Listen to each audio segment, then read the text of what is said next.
Mientras no resolvamos nuestro problema antropológico, racial y espiritual, mientras existe una gran diferencia humana de grupo a grupo social y de individuo a individuo, la democracia mexicana será imperfecta, una de las más imperfectas de la historia.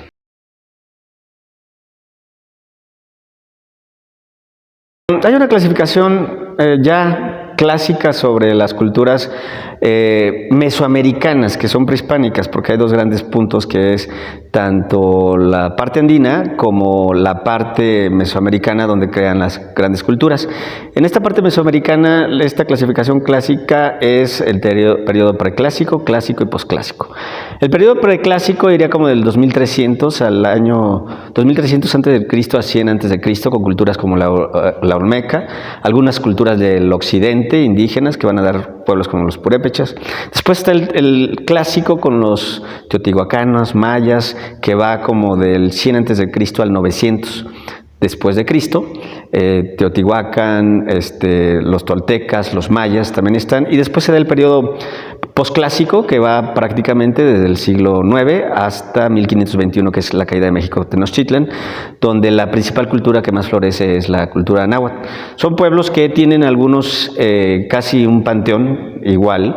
El panteón azteca viene también del tolteca, del maya, y comparten cuestiones de su relación con la tierra, la visión de los astros. Es una discusión muy antigua la pregunta de si hubo filosofía en estos pueblos. Aquí hay que tener mucho cuidado. Como filósofos debemos de tener ideas claras y distintas, como decía Descartes. Y muchas de estas discusiones están destinadas al fracaso porque parten de una problemática argumentativa, que es la implicación. La implicación es suponer que el otro tiene el concepto sobre tal cosa como yo la tengo. Y desde esa perspectiva, pues unos dirán, no, es que sí hubo filosofía, pensaban; otros, no, es que su pensamiento no fue racional, no fue abstracto. Entonces, para soslayar esa problemática tenemos que comenzar por aclarar qué es filosofía. Y bueno, la filosofía es muchas cosas, pero no cualquier cosa es filosofía. Por ejemplo, si la pensamos la filosofía como un pensamiento racional, abstracto, de causas últimas, teórico, pues no entraría. Es una visión, pareciera muy occidentalizada, no entraría este pensamiento. Pero si pensamos la filosofía como un pensamiento profundo, es decir, que quiere llegar a lo más hondo, sobre las cuestiones íntimas del hombre, como su relación con el mundo, con nosotros, sí hay una cosmovisión. Filósofos como Carlos Lergerhof, en su libro Filosofar en clave tojolabal, dice que una visión del mundo implica una visión de justicia, una visión de comunidad. Si ampliamos el concepto filosofía a pensamientos sobre cosas importantes de la vida, profundas, independientemente de que se manifiesten de manera puramente teórica, racional, o que se manifiesten de manera mitológica, antropomorfizadas, entonces sí tendríamos filosofía.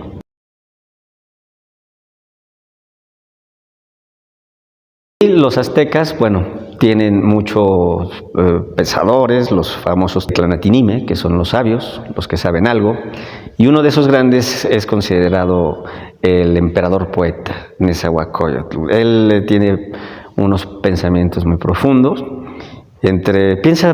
toca casi todos los temas, a excepción del tema del erotismo o la sátira, tal vez por darse su puesto de un emperador respetable y no hablar de esas cosas tan mundanas. Y un tema que toca muy a menudo en sus poemas, Flor y Canto se le llamaba a esos poemas, es sobre la angustia. ¿Por qué? Porque él se da cuenta, tal vez desde el ejercicio del poder, que a pesar de ese poder, pues el hombre es un ser con límites, y si no lo reconoces, se puede llegar a cuestiones de megalomanía malentendida, y siempre es importante recordar que el hombre es una realidad breve, que el hombre, su destino es la muerte, su destino es el sufrimiento. En uno de los poemas dice, aquí hasta los príncipes a morir vinieron.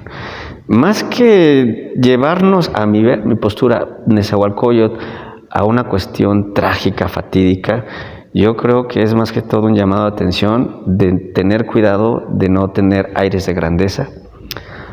¿Para qué? Pues porque somos humanos, somos pasajeros, y ese no tener aires de grandeza nos ayuda a estar centrados en la vida.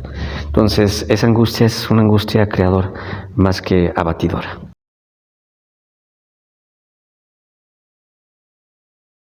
Yo quisiera concluir, esto estamos hablando de los indígenas pasados, yo quiero hablar un poco de los actuales y de sus descendientes o herederos de hoy.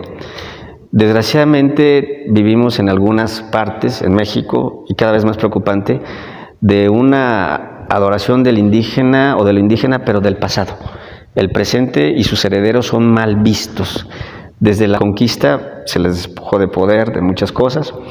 Se hizo, ahora llaman el clasismo racializado, ese ya existía desde que empezó las clasificaciones de las castas, de mestizo, salta para atrás, tentempié, todos ellos, una jerarquización, mientras más alto eras mejor, mientras más bajo eras menos. Siempre se habló mucho del color de la piel, mientras es moreno y demás es de menos valía. Después se siguió insultando con diferentes términos a estos individuos, se volvió en el patarrajada. ¿Por qué? Porque no tenía para zapatos, entonces caminaba y con los pies descalzos y se le rajaban porque el pie se le secaba. Después se urbaniza y se vuelve el pelado, el que se muestra tal cual es, vulgar, de bajos recursos. Otra vez el carácter racial de si es moreno o es más pigmentada su piel. Después se urbaniza más y a finales del siglo pasado comienza y hasta ahora tenemos al naco. Ese naco que es de origen también de una manera u otra heredero de los indígenas por su color de piel, es pobre, es analfabeta, le gusta lo feo. Y ahora la última versión, y que es totalmente vista y satanizada, el chairo, que es ese heredero de ese indígena, pero ahora es peor porque es ese heredero del indígena o de lo que implica los desheredados y que tiene que ver mucho con lo indígena, que es ese heredero, pero ahora politizado. Y se le ve con mucho odio, ¿por qué? Porque viene a decidir cosas públicas que él no tenía que decidir, ya que desde la conquista quedaron marginados y no tienen por qué estar en la cuestión pública. Ellos no saben, ellos son, así se les ve, como una serie de idiotas que se les debe dejar a la inteligencia pensante, a los blancos, a los que viven en tales lugares que no tienen que ver con estos barrales ni estos lugares feos. Entonces yo creo que, para ser honestos, si vamos a valorar nuestra cultura, debemos de tener no solamente la valorización y la estima de esos indígenas antiguos, sino también de sus actuales herederos. Porque si no hacemos esto, trae muchos problemas, como diría en un texto precioso Antonio Caso de 1923, de este problema racial, que es muy serio en México, y dice así en el texto, el problema de México de 1923. Mientras no resolvamos nuestro problema antropológico, racial y espiritual, mientras existe una gran diferencia humana de grupo a grupo social y de individuo a individuo, la democracia mexicana será imperfecta, una de las más imperfectas de la historia.